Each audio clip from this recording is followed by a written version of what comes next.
Reuben Cleal had a son, also named Reuben, who was born in 1809 at Loders and was a stonemason. He married Harriet Hansford in 1831. Harriet was from Portland.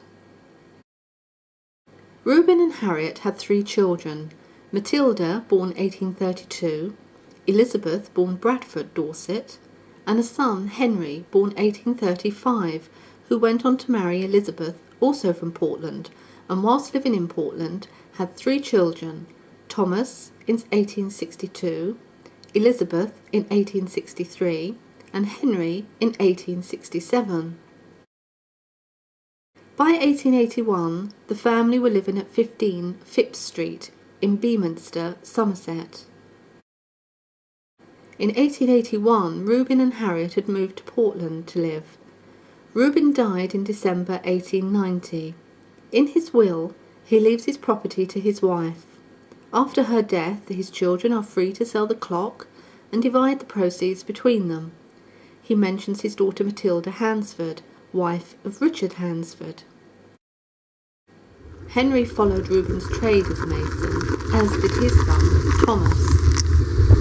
Today we're going over to Portland to see where the stone is quarried and worked.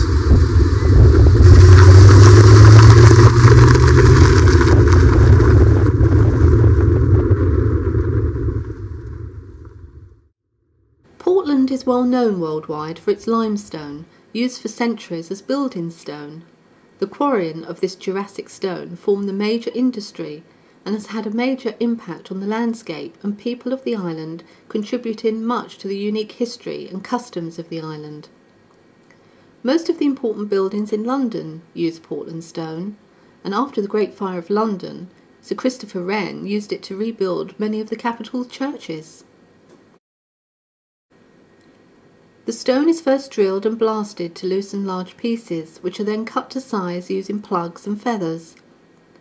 The stonemasons then worked with conventional tools to produce the finished building stones. In St George's Church graveyard on Portland, where many of the Hansfords are buried, there are many ornately carved gravestones, reflecting the local trade of stonemasonry. Our ancestor David Cleal, born around 1823, states on his marriage certificate to Frances Sweet that his father is Reuben Cleal, a stonemason. This is where a mystery lies. It could be he was the illegitimate son of Harriet Hansford, and when she married Reuben, he took him on as his own son. Or he could be David, who was the son of Jephthah, who may have been taken in by Jephthah's brother Reuben. To date, no records have been found to confirm either fact, but it is certain David is a member of the Cleal family from Loders.